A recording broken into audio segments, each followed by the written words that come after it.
Nós começamos há 2 semanas essa nova série de mensagens, 5 escolhas para mudar sua vida. E nós já falamos aqui de 2 delas. A primeira foi escolha ser motivo de alegria. A segunda escolha seguir e imitar Jesus. E hoje nós vamos falar sobre a terceira escolha, a escolha ter mais intimidade com Deus.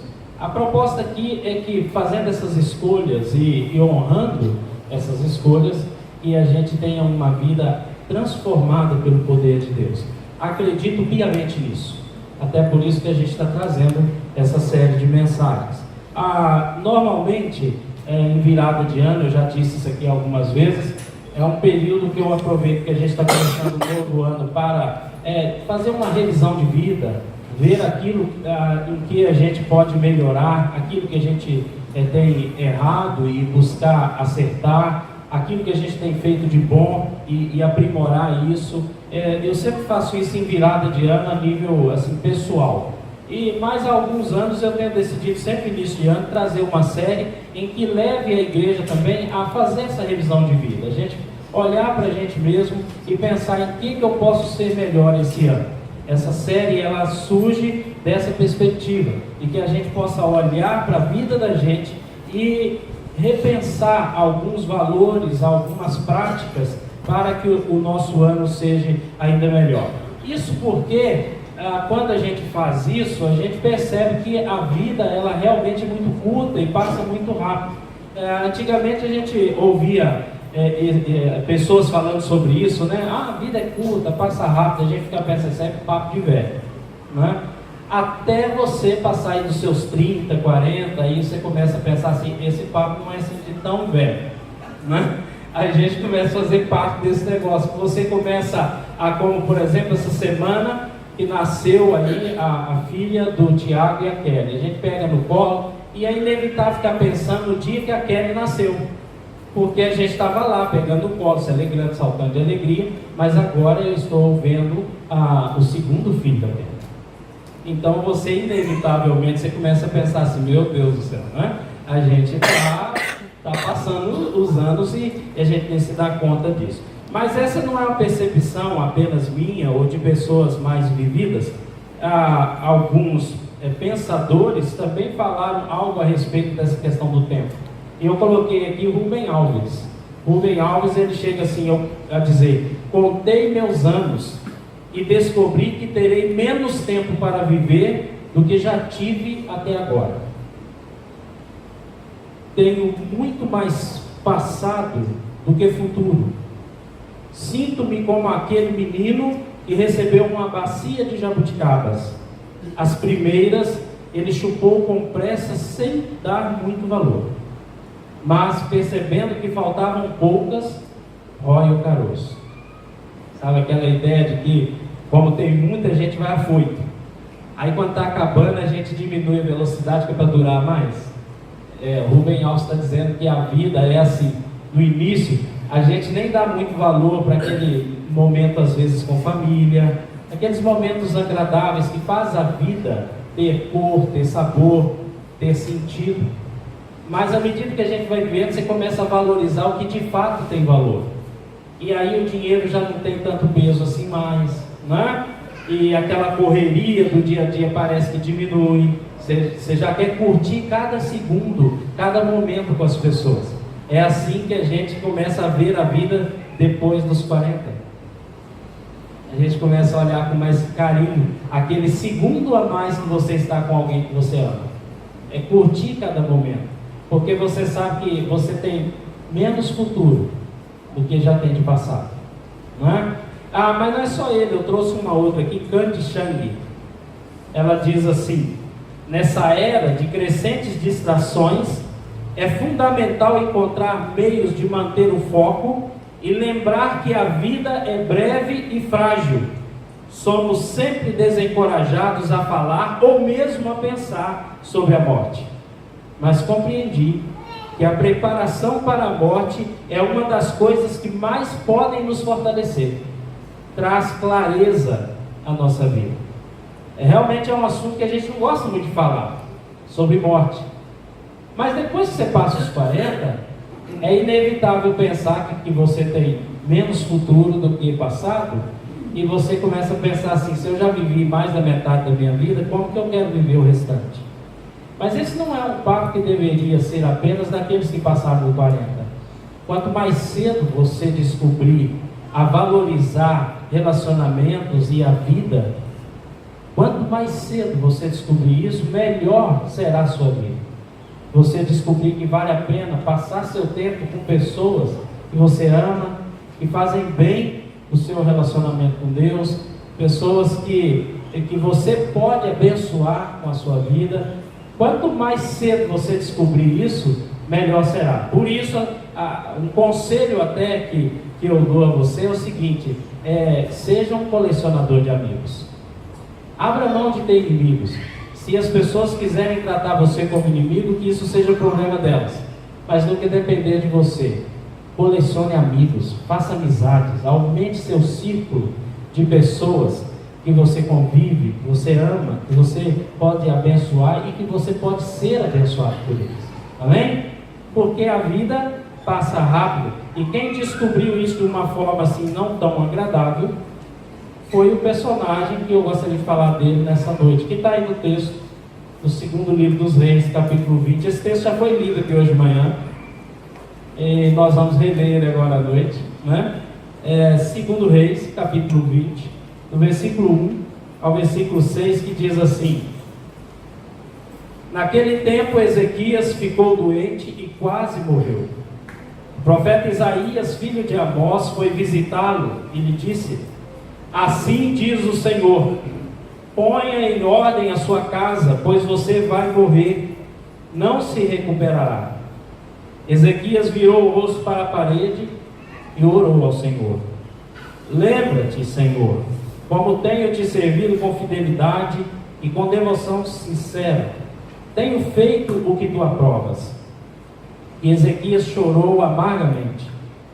Antes que Isaías deixar o pátio intermediário, a palavra do Senhor veio a ele: Volte e diga a Ezequias, líder do meu povo: Assim diz o Senhor, Deus de Davi, seu predecessor: Ouvi sua oração e vi suas lágrimas, eu o curarei. Daqui a 3 dias você subirá ao templo do Senhor. Acrescentarei 15 anos à sua vida, e livrarei você e esta cidade das mãos do rei da Assíria. Defenderei esta cidade por causa de mim mesmo e do meu servo Davi. Amém. Quando a gente olha para esse texto e encontra esse rei recebendo uma péssima notícia, o rei Ezequias, ele foi rei no século 8º antes de Cristo, faz um tempinho já, né? E ele foi rei do povo chamado povo de Judá, que depois, né, também conhecido como o povo de Israel. E ele reinou no período do seu reinado, ele teve ninguém menos como seu conselheiro pessoal, sendo o profeta Isaías. Dá para pensar nisso? Isaías era grande amigo desse rei e o acompanhou durante o seu reinado. Mas Ezequias, quando completou seus 37 anos, há pouco mais de 37 anos, ele então recebe o seu amigo Isaías, mas Isaías agora não vem com aquela alegria diária que sempre tinha. Ele tinha um recado do Senhor para ele, que não era um recado assim muito fácil de lidar. O recado Ezequias, sinto dizer, mas o Senhor pediu para te avisar, e você deve colocar a sua casa em ordem, porque você vai morrer. Isso deve ter causado um choque muito grande, tanto em Isaías, por estar falando do seu amigo, mas também em Ezequias, de pensar assim: eu tenho que pôr em ordem a minha casa, porque eu estou para morrer. Toda vez que chega essa notícia, momentos assim, nos leva a pensar o que realmente vale a pena na vida. Quando você se depara com a realidade da morte, você questiona a maneira como você está vivendo. A Bíblia diz que há mais sentido quando a gente vai num velório do que numa festa de aniversário. Numa festa de aniversário a gente está comemorando, se alegrando, e não para pensar que a vida é breve. E às vezes a gente até extrapola, faz algumas coisas que não deveria fazer. Mas no velório não. No velório a gente começa a considerar, nossa, uma hora é a gente, uma hora a gente vai. E como é que eu estou vivendo? E qual é o meu último dia? A gente nunca sabe, porque a morte não tem uma lógica humana, pelo menos. Né? Para morrer, como dizia minha avó, basta estar vivo. E se você está vivo, então você é um candidato a morrer. Tá certo? Você está vivo? Então, filho, está na lista. Uma hora seu número é sorteado. E quando for, não adianta querer passar para a esposa, né? Filho, para quem quer que seja, cunhado, para sogra, não adianta. Porque na hora que o seu número é sorteado, é você mesmo quem vai. Tá? Então, no velório a gente começa a pensar nisso aqui. Ezequias está recebendo um recado dizendo: você vai morrer, você está doente, você não vai se levantar e você vai morrer. E agora Ezequias começa a fazer uma revisão de vida. Não precisa saber que você vai morrer para fazer revisão de vida. Eu preferi fazer todo ano. Então Deus não precisa mandar me avisar que o tempo já acabou, né? Porque eu já estou fazendo a revisão de vida. E aqui então a gente percebe, com a experiência de Ezequias, olhando esse texto, percebe que são as dificuldades que a gente enfrenta, que Deus usa essas dificuldades como uma oportunidade. Deus usa dificuldades como oportunidades para que a gente possa repensar a vida e desenvolver-se mais no nosso relacionamento com as pessoas, e especialmente com Ele. Então, quando surge um problema, antes de ficar se queixando, comece a pensar de que maneira eu posso me aproximar mais de Deus. São os problemas, eles são bons para isso. Você já observou que quando a vida está bem, a gente não leva assim tão a sério o nosso relacionamento com Deus.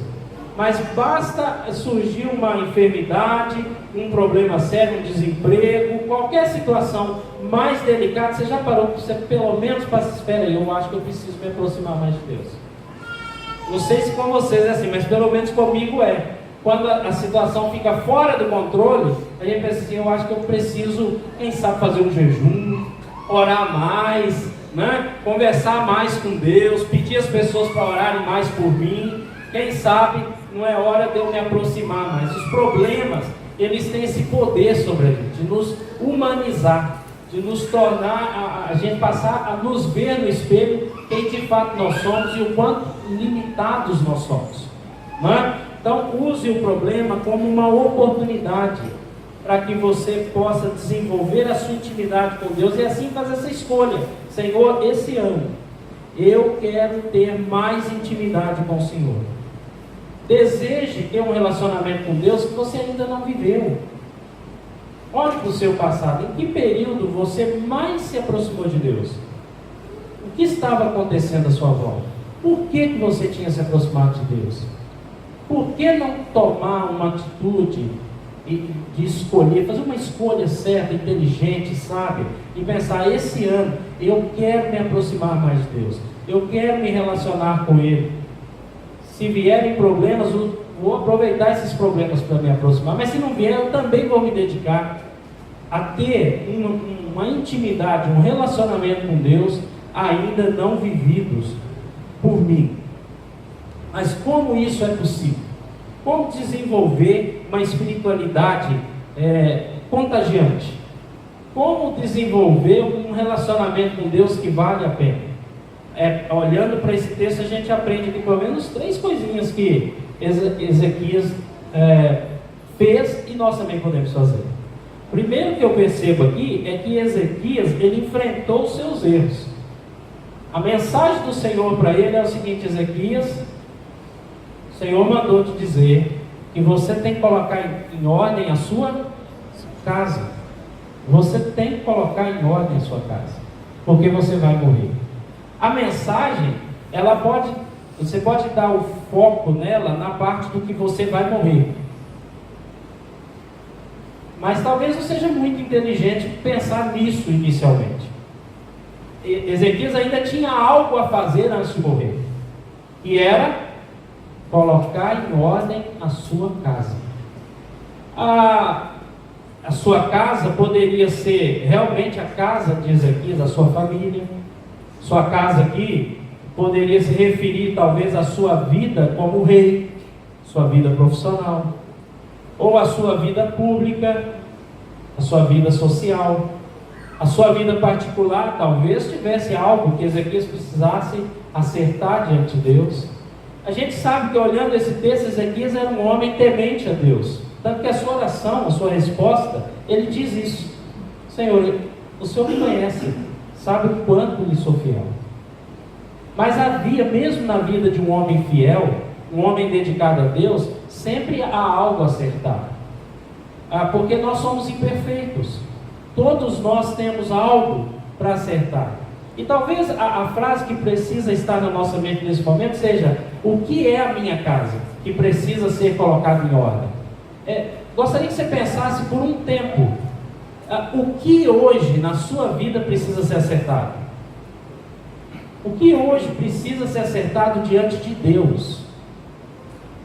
É isso que você tem que pensar. Se a mensagem de Deus é para o meu coração e para o seu nessa noite, o questionamento que a gente tem que fazer nesse momento é exatamente esse: o que na minha vida, o que no meu relacionamento com Deus precisa ser colocado no eixo? Existe alguma coisa que hoje tem me afastado de ter mais intimidade com Deus? Algo que tem me afastado do Senhor? Às vezes nem é coisa ruim. Tem muita gente que se dedica tanto ao trabalho que não tem tempo para a família, não tem tempo para Deus, não tem tempo nem para si mesmo. E é uma coisa boa, trabalha. Irmãos, coisas boas também podem nos afastar de Deus.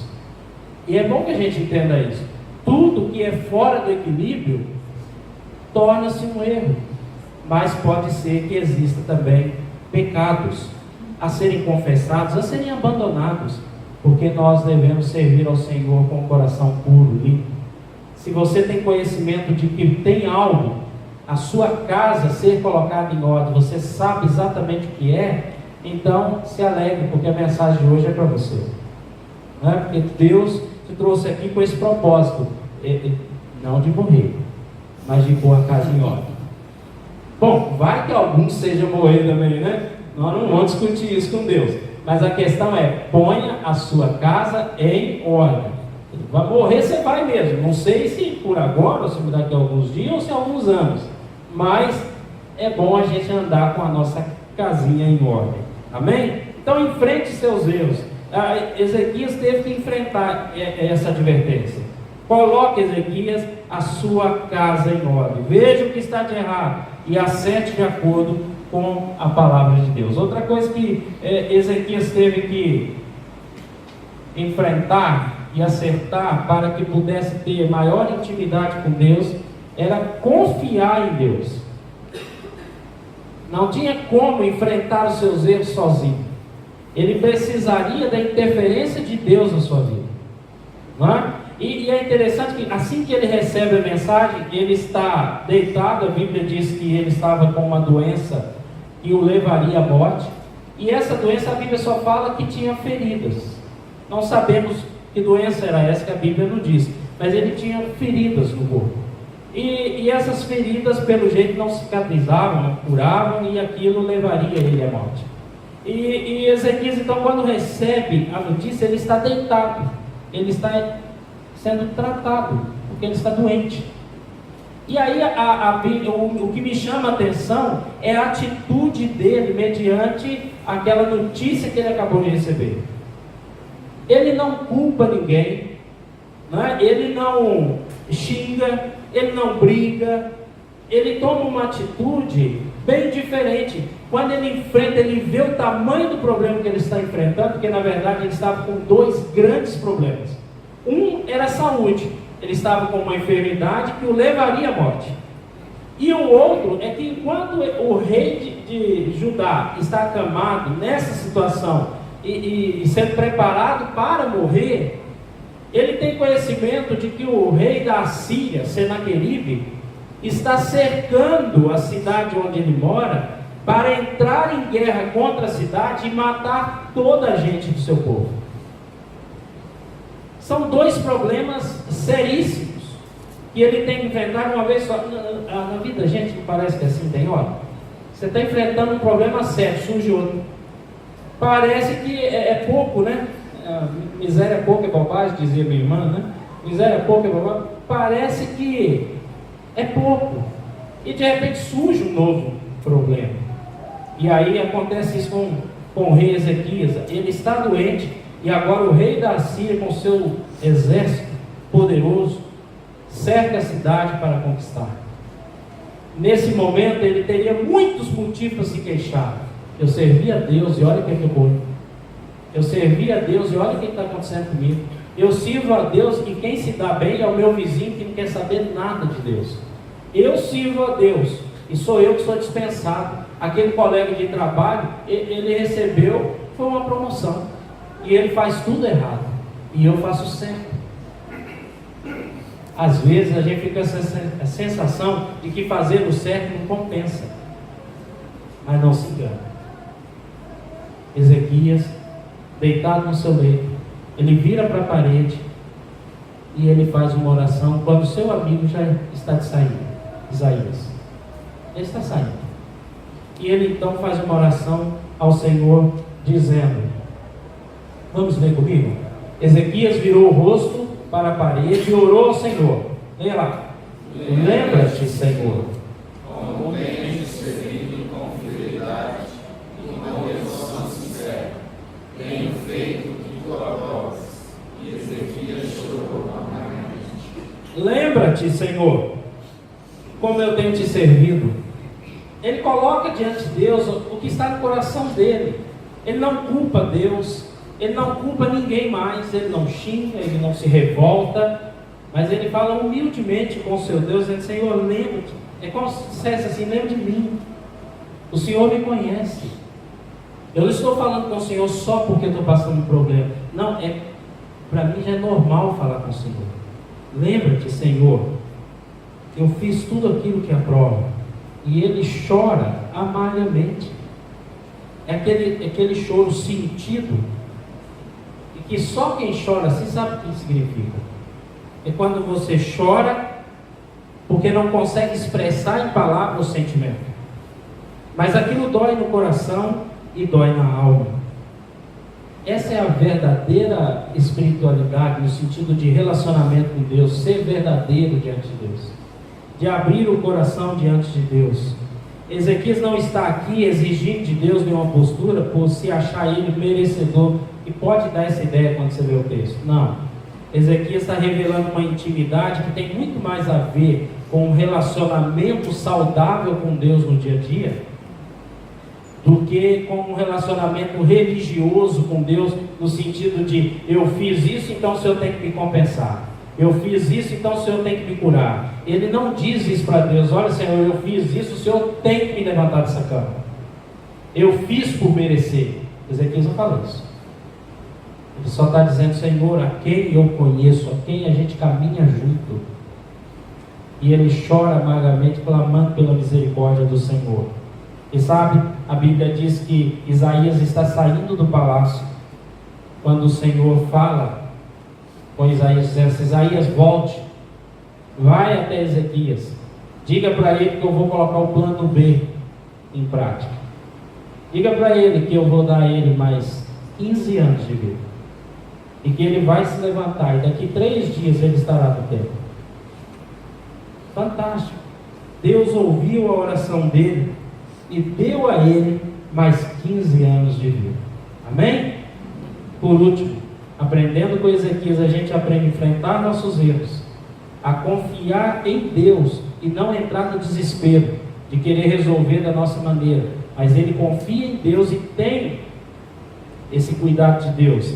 Mas mais do que isso, ele aprende também a ser agradecido. Porque se tem algo que a gente às vezes não é grato. Deus faz muitas coisas por nós e a gente esquece tudo isso quando acontece uma coisa ruim. Já observou? Não é? Ontem, conversando com alguns amigos, eu estava falando exatamente isso. Deus tem feito tanta coisa boa, Mas parece que na cabeça da gente só fica aquela coisa que a gente ainda não conquistou, que a gente deseja e ainda não tem, e a gente fica lamentando porque nós não temos aquilo que ainda não conquistamos. E quando você olha para trás, Deus te abençoou a vida inteira até aqui. Você tem mais motivo para agradecer a Deus pelo que Ele já fez do que por aquilo que ainda está por acontecer. Por isso, seja grato. Quando a gente olha para Ezequias, ele tinha um relacionamento legal com Deus, porque ele não é só daquele que busca em Deus a solução dos seus problemas quando está passando por dificuldade, mas ele também sabe ser grato a Deus por aquilo que ele conquista. O Salmo 116 foi escrito por esse rei depois dessa experiência. Se você puder ler em casa, você vai aprender. O Salmo 116, escrito por Ezequias, depois de ter passado por isso, e a gente aprende como ser agradecido olhando aquele salmo, escrito por esse rei. A primeira coisa que eu vejo naquele salmo, bem no início do salmo, é que você precisa reconhecer e ser grato a Deus, olhando para si mesmo. Convencer você mesmo de que Deus é bom e de que Ele agiu a seu favor. Porque às vezes a gente não consegue calar essa voz aqui dentro da revolta, da ingratidão. Deus fez um monte de coisa por você, mas a gente olha para a gente, eu sou ingrato, eu tenho mais queixa, eu vivo me queixando, revoltado com tudo que está acontecendo à minha volta, eu não sou grato. A gente precisa fazer calar essa voz da ingratidão e sermos gratos com aqui dentro, com a gente mesmo. A gente falar com a gente mesmo. O início do salmo, Ezequias começa a fazer uma oração falando com ele mesmo. Olha só o que ele escreve, leia lá. Eu amo o Senhor. Ele me ouviu quando me fez minha súplica. Ele inclinou os seus ouvidos para mim. Retorne ao seu descanso, ó minha alma, porque o Senhor tem sido bom para você. Como posso retribuir ao Senhor toda a sua bondade para comigo? Observe, ele está falando com quem? Ele está falando com ele mesmo. Ezequias está falando com ele mesmo. Ele está dizendo assim: olha, eu amo o Senhor porque Ele me ouviu quando lhe fiz a minha súplica. Ele inclinou seus ouvidos para mim. Retorne ao seu descanso, minha alma. Se aquiete. Ele está falando com ele, porque o Senhor tem sido bom para... Ele está falando com ele. O Senhor tem sido bom. Reconheça que o Senhor tem sido bom para você. E aí ele assume a conversa dizendo assim: e como é que eu posso retribuir toda a sua bondade para comigo? Ele não fica se questionando, queixando por aquilo que ainda não conseguiu. Não, ele está assim: eu preciso, por ser grato a Deus ao que Ele fez por mim, eu preciso demonstrar essa gratidão de alguma maneira. Como que eu posso fazer isso? De que maneira eu posso demonstrar a Deus a minha gratidão? Não é bonito? É alguém que parou de ficar se queixando. Tudo bem, a vida está para frente aí, tem muita coisa a enfrentar, muitas dificuldades a enfrentar, mas o Senhor esteve comigo até agora. Então eu louvarei, eu vou servi-lo com fidelidade, eu encherei o meu coração de coisas boas, de gratidão, serei grato a Deus independentemente da situação que eu estou passando ou daquilo que eu ainda hei de passar. Mas o Senhor tem me dado motivo para ser grato, amém? Tem te dado motivo para agradecer? Tem feito coisas boas na sua vida? Deus tem honrado a sua vida? Pare para pensar de onde você veio e onde você está. Se não há muito que agradecer, então seja grato, reclame menos. Na verdade, nem reclame, mas coloque diante de Deus aquilo que está te sufocando. Deixe que Deus vai cuidar daquilo que está te sufocando. Mas quanto a você, seja grato, agradeça ao Senhor, que isso faz toda a diferença. Por último, seja grato também servindo ao Senhor e tornando público a sua gratidão. Porque por muitas vezes a gente, além de estar insatisfeito, ingrato, a gente começa a falar isso e envenenar um monte de gente. Não é? A vida não é boa, coisa terrível, tal, só coisa ruim. A gente vai contaminando as pessoas com coisa ruim. Aí as pessoas saem de perto da gente sentindo pior do que quando chegaram. Seja assim não, querido. Seja grato ao Senhor. E Ezequias, ele fala isso também no Salmo 116. Leia comigo. Erguerei o cálice da salvação e invocarei o nome do Senhor.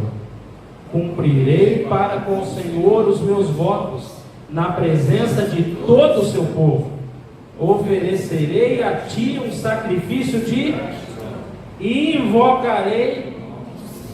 Olha o que ele está dizendo.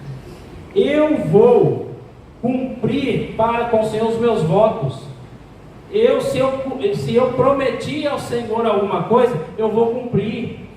Aquilo que eu fiz diante do Senhor na presença da igreja, eu vou cumprir. Se eu prometi ser fiel à minha esposa, eu serei. Se eu prometi ser fiel ao Senhor em tudo aquilo que eu prometi, eu vou cumprir. Eu cumprirei os meus votos diante do Senhor.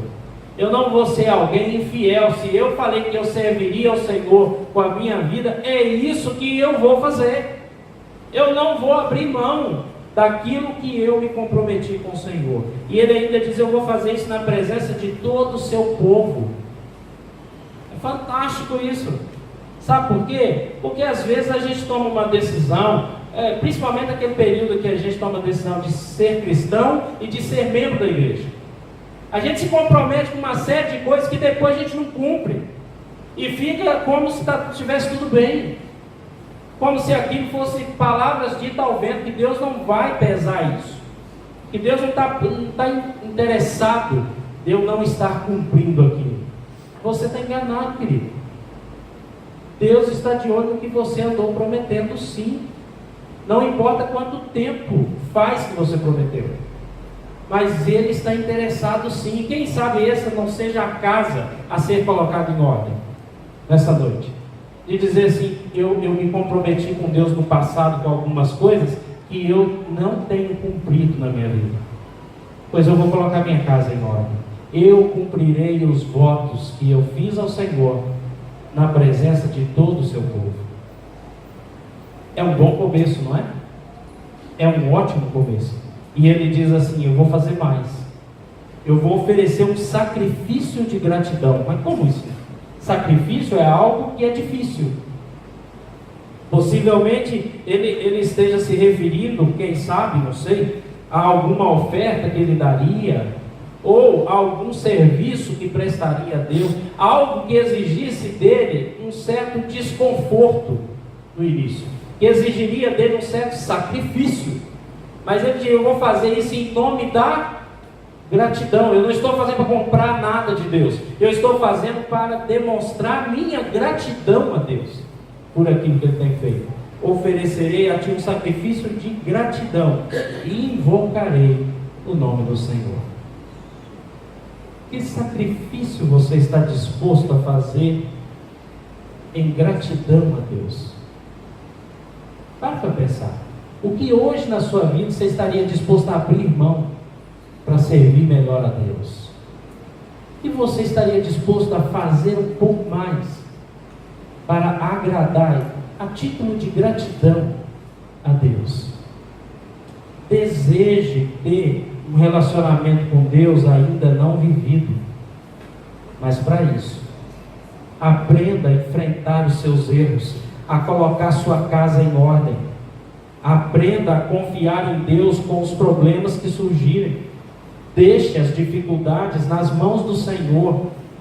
Não precisa se queixar, mas coloque para Ele aquilo que incomoda. Nunca esqueça de ser grato. Agradeça a Deus as coisas boas que Ele tem te dado, a família que Ele te deu, a casa onde você mora, a comida no prato, o serviço, a saúde. Agradeça a Deus, seja grato, e da sua boca saia palavras de gratidão e não de queixa. Amém?